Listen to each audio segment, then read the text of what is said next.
Hi everyone, it's Carol from CrinkledPath Journals, and I'm here with a Sunday Snappy Snippets. It's a hashtag collaboration that I started to share a junk journaling tip in 10 minutes or less. Your video doesn't have to be 10 minutes, just the tip. I Sunday Snappy Snipped my finger in the garden, so excuse the band-aid. This is my book cover and the proposed spine, and we're gonna think out of the box to create in the box. And what I mean is the pages have to fit within the cover.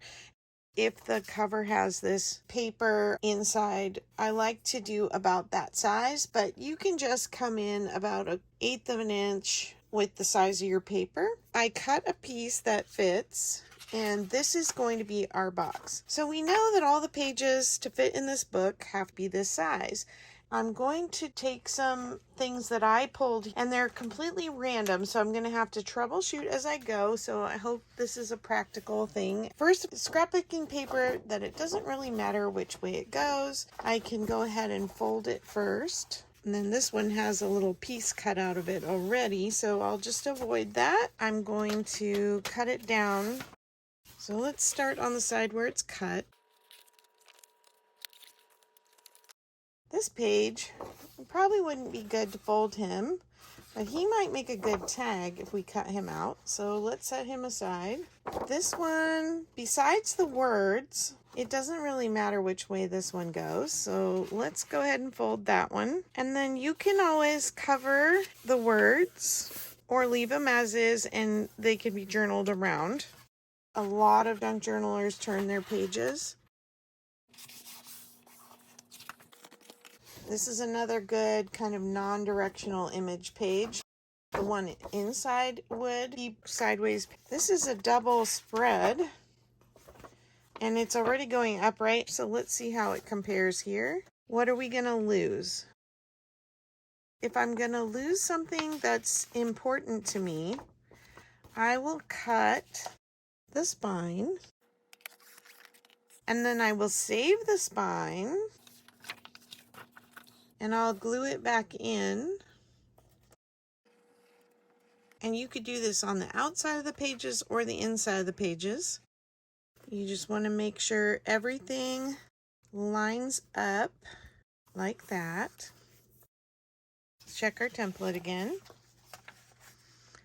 Okay, we still need to lose a little bit off the edge, but now I won't be cutting as much of my picture.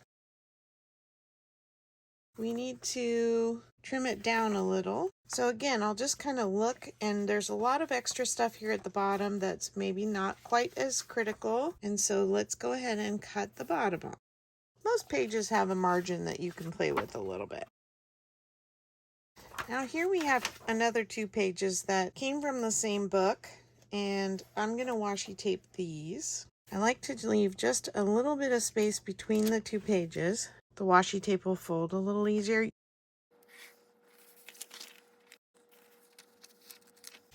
Okay, now let's see what we've got to work with.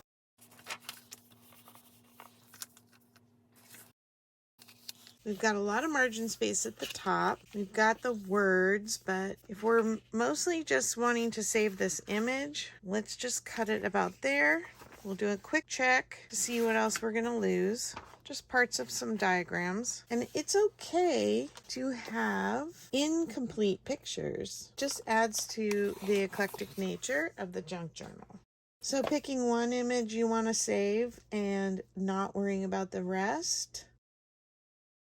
A lot of times we will take other things that we're using in our junk journals and we'll cover up the words anyway with maybe some other paper. We can use this area that's blank for writing space. You can also take a piece of paper and you can fold it to fit. So say I want to use this one and I want to do my junk journaling sideways page, but I want it to be a little shorter, and I don't like that there's no ducks on this section. I could fold this in. So now we have a duck on this side. It's a little tall. Let's go ahead and trim this side. I think we might lose a little bit of a duck on the other page. Oh, barely anything. Now we're thinking outside the box. Now we can fold it right here so this duck doesn't get folded, and it's kind of between these two. So you don't have to fold it exactly in half. You can fold it here, or we could go this way so that we're leaving this flap so that it could be opened. And I really feel like the paper and the designs on the paper influenced this decision.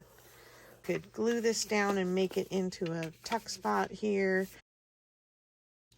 Okay, let's look at our next page. Oh, this is a pretty nice page. I like the ocean and the fish on this side. It's a little tall. If I come to right here below the green line, I'm getting all the words. I can hold it in that place and flip it over. That gives me the ability to look at what I'm going to lose. I'm going to lose the sunshine, and I'm going to lose just a little bit on the bottom, but I'm keeping these 3 main points. So let's go ahead and trim that. Okay, this is going to be our add-on piece.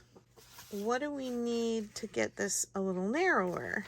I think we'll trim a little off both sides because this page is symmetrical and this page has a little room to take off both sides too. I can actually kind of set my template up there, and then I just want to move it before I cut so I don't trim it. So if you have a very central focused image, you can trim all the way around the edges to make it the right size. And then to make the folio, just add in something else. You could add a piece of index card. It doesn't have to match in size. You could use something either centered or off-centered, like a flash card. You could trim down an envelope. If it's torn on the edge, I would clean that up. That would work as another page, and it's just open as a tuck spot, or you could glue this shut and put a little thumb notch. All right, next page. If we don't want the man, but we just want all the diagrams, I could... Okay, let's figure out where center is.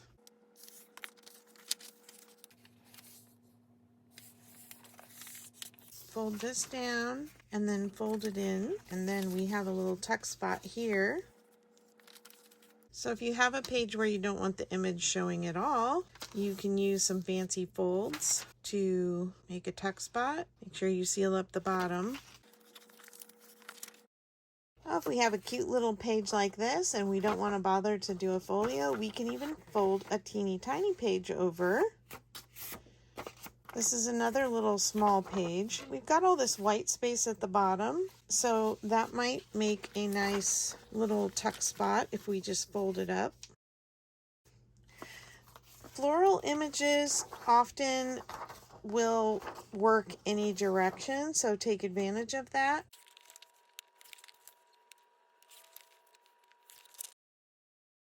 It doesn't look like there's a right side up or upside down part, so you could fold it, or you could just leave it like it is. And you could always float something else on the page for a journaling spot, or just use it as a background and put a photo in the middle of it. Take advantage of the center of your signature to really have something that makes a big impact. Now let's do a tall, skinny page. I like the diagram here, so I'm going to go as close to that prism as I can. These images here wrap around pretty nicely. Again, florals do that. And then to make it the right height, I think I'm just going to go with trimming off the bottom of these pictures, and then let's measure with our template to see where that puts us. Okay, right about here. Okay, now I have a tall, skinny page. Lots of journaling space here. The next thing we want to do is think about things that fit in our box that already lend themselves to wrapping around a page. Like, here's an envelope, folded it in half, tuck the flap in, and that can be sewn into a signature. You can find a greeting card to be a wrap page. A folded doily makes a great sewn in page. Maybe not for this more science journal.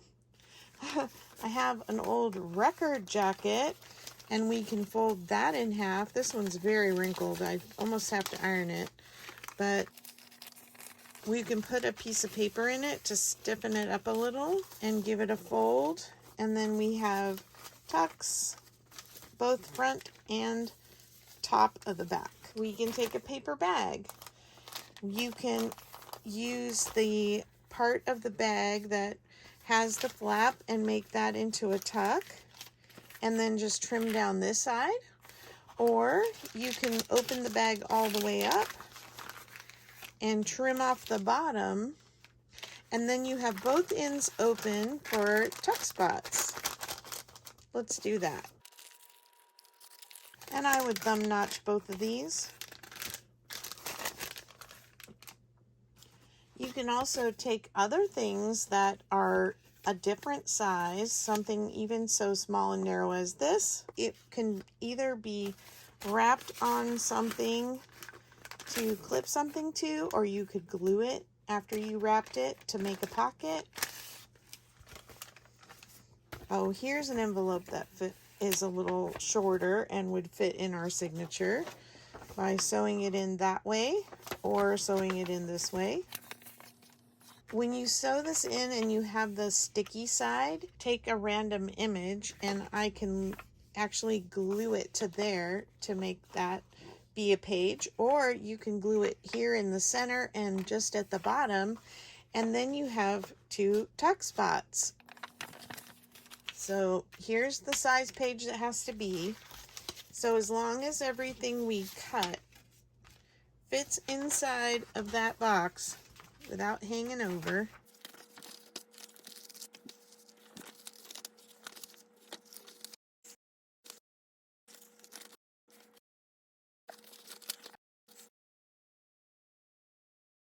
we didn't tape it, but let's put this one in.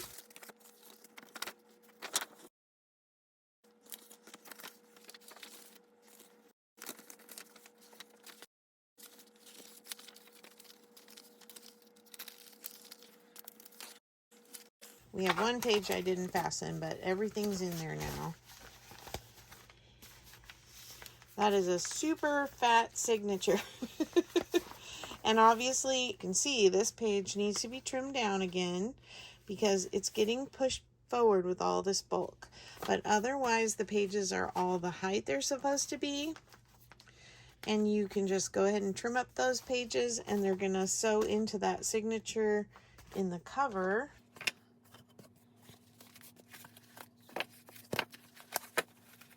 So I'm going to take this one out to show you.